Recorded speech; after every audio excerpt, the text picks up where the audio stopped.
Hey, what's up Exiles, and welcome to my 3.10 League Starter Ice Shot Deadeye. This build features an absurd aerial clear speed and damage, which is everything you will ever need in the upcoming Delirium League. Not only it can clear tier 16 maps on Awakener level 8 Atlas, but can do it alongside killing its bosses in less than 1 minute. Well, depending on your speed of course. The build is also scalable, which means that you can start the league with it and then use all the currency you made with it to further upgrade the build into something that can absolutely stomp the late game.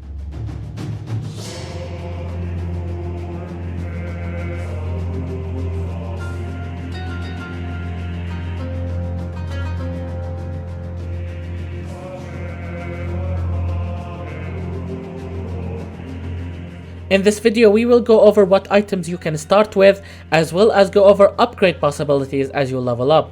In addition, we will talk about your passive tree progression along the way. So let's get started. Ice Shot is a skill that can be used starting from level 1, which is great considering that many other League starter builds requires a gem that can be obtained until Act 2 or even Act 3. While starting, you should try to get any 6 link you can afford, which is a no-brainer. It's not a requirement, but the more links you can afford, the better. Assuming that you are starting with a 2 link and going over that with time, get Ice Shot and added cold damage as a start. Then Onslaught support to speed up your leveling experience. Then added lightning damage, which will be replaced later with lesser multiple projectile support or greater multiple projectile support, depending if you need more aerial clear speed or more concentrated clearing speed with more damage. Then elemental damage with attacks, and finally hypothermia support.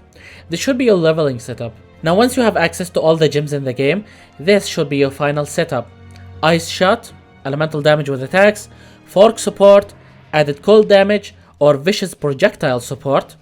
Then we have hypothermia, and finally inspiration. Inspiration gem will help you spam your Ice Shot more often since it reduces your mana cost. Now let's talk about your leveling items. For bows, first go for Silver Branch, a good overall starting bow for any bow leveling build. At level 18 upgrade to Wrath's Reach. The +1 chain will really help with the inaccurate shots, as arrows will bounce over enemies, something similar to how arc lightning work. And finally, get yourself a Death's Harp. Now you could upgrade to this opus later on, or wait until you can afford the high physical damage bow like the one I have over here. Next, for your chest piece, first go for Brisk Crab, then upgrade to Fox Shade, then upgrade your Fox Shade into Fox's Fortune. From here you can either start saving up for Hyri's Ire, a very nice chest piece that gives you the highest possible evasion in the game from a single item, as well as giving you a lot of added cold damage to attacks with an amount similar to the one given to you by added cold damage support gem, effectively giving you a free extra link for your main 6 link. However, I would highly recommend you to go for Pharaoh's Fur instead. This unique chest piece allows you to run Aspect of the Cat for free, and also gives you your maximum number of frenzy and power charges every 6 seconds. It's expensive but saves you the effort of trying to buy a shipped ring with Assassin's Markers on it, which can be a bit expensive if the ring had other good mods. So this chest piece will overall save you the efforts of trying to get items that generate you charges along the way by giving you all the charges for free. Now for your helm, go for the Peregrine, a very nice helm that gives you enough accuracy rating to blast through all the game 10 acts. Also it gives you some nice movement speed, which speed up the entire leveling experience overall. Once you are high level enough, you might want to start using Starkunja's Head, until you can afford a well-rolled Fractal Thoughts helm. This unique helm gives you up to 40% crit multi, in addition to 10% increased elemental damage for every 100 points of dexterity. For me, it ended up giving 55% increased elemental damage, alongside 25 extra life thanks to some of my intelligence. Don't forget to make intelligence your lowest attribute for the helm to work properly. Next, for boots, start with Victoria's Flight. This one gives you a great amount of movement speed for a leveling item. In addition, you can start using it before you even finish Act 1. Now you got the option of keep using that until you finish all the 10 acts, or upgrade to the Blood Dance at level 38-ish. This one gives you frenzy charges while leveling, which is always a welcome damage boost for any speedy build. You might want to keep using those until you can afford a rare item with tier 1 movement speed, life and resistances. Basically a generic end game rare boot. Next for your gloves, this one is simple.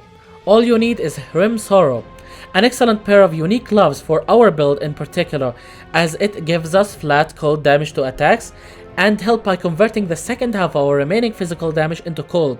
You might want to upgrade these into a rare item with high life roll, attack speed, added cold damage or physical damage to attacks, but just make sure to craft 25% fist to cold conversion syndicate craft once you have access to that in the late game.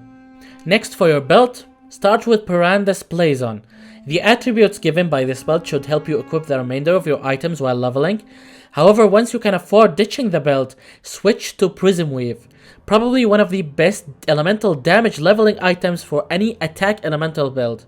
Keep using that until you can afford a rare Stygian Vice with high life roll, some resistances, and basically end game stuff. Now for both of your rings, just use a pair of Thessalos Sign. The sheer amount of damage each one provides allow you to absolutely murder every act boss. You might want to keep using these until the end game.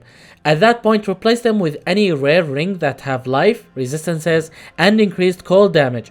Your base of choice should be Opal Ring for the extra added elemental damage. Now if getting creative with rings isn't your thing, then just get yourself a pair of well-rolled Lee Hube of All. It's a great overall rings for builds that still need resistances and attributes aside from a good amount of damage. Now ideally, if you want to maximize your damage with unique rings, then try to get a pair of the Taming. Hands down the best ring for any elemental attack build looking to maximize their damage. Now for your amulet, you might want to start with the Karui Ward, a very nice unique amulet that gives you movement speed and projectile damage, which are both basically the two things that you will need to speed up your leveling process. You might want to keep using these until the very end game once you can upgrade to the Pandemonius. This unique amulet gives you a great mix between offense and defense. It makes things easier for you by slowing down everything you hit by 1/3. Now in the end game, you could get more out of a rare amulet that has a mix of Shaper and Redeemer influence mods. However, that's a thing for crafting nerds. If you are one of them, then simply go for it. The last item to talk about for today is your Quiver. Start with Hyrie's Bite, then upgrade it to Drill Neck. At this point, you might want to go back to your Hyrie's Bite and upgrade it to Hyrie's Demise using a Dishonorable Death Prophecy. Now you might want to keep using that until you are high level enough and can afford a shaped quiver with +1 arrow and crit multi. Craft attack speed on it and you should be good to go. Now that we are done talking about items, let me show you how your passive tree progression should look like.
Make sure to use your oils to allocate Snowforged. It provides a nice amount of damage alongside 30% increased critical strike chance and 10% of fire and cold resistance. What's not to like about that? Remember that the full passive tree can be found in the description. It's made for a level 95 Deadeye without the 2 passive points granted by Deal with the Bandits quest. We decided to help Illyria for the many benefit stats she provides. Now let's talk about your gems. There are 2 mandatory 4-link setup aside from our main 6-link. An Aura setup, and a move and skill setup. For our aura setup, we have an Enlightened gem linked with Hatred, Herald of Ice, and Clarity. You can go as high as possible on Clarity as long as you have around 60 mana remaining. Upgrading from a level 3 to level 4 Enlighten, it greatly helps at sustaining the mana cost of our attacks by increasing the level of our Clarity gem. Our second 4-link setup has a Blink Arrow, faster attacks, level 1 precision, and Portal gem. Aside from these two setups, you are left with a final 6-link in your bow, which you can take advantage of once you can afford that. If you do, then go for Awakened Curse on Hit support setup. A high level Awakened Curse on Hit allows supported active skill gems to apply an additional curse on hit.